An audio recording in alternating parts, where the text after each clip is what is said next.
জান্নাতই তো চিনে না, চিনলে তো জান্নাতের পাগল হইতো। যেমন সাহাবা জান্নাতের পাগল ছিল, ওই সমাজের এতটুক বাচ্চা পর্যন্ত জান্নাতের পাগল ছিল। নাইলে দুই ভাইকে কুস্তি লাগানোর দরকারটা কি ছিল?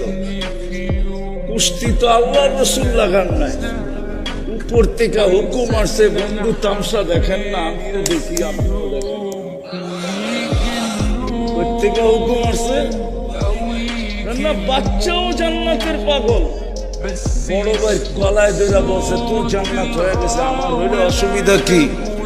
লা তাকদির ফি দুররিহা, মার দুধের ভিতরে গাদ্দারি করিস না, আর করস কর, তাতে আপত্তি নাই, কিন্তু এইখানে গাদ্দারি করিস না। এক জায়গাতে দুধ খাইছি, তোরে ধরে আশ্রামও তুই কিচ্ছু কবি না।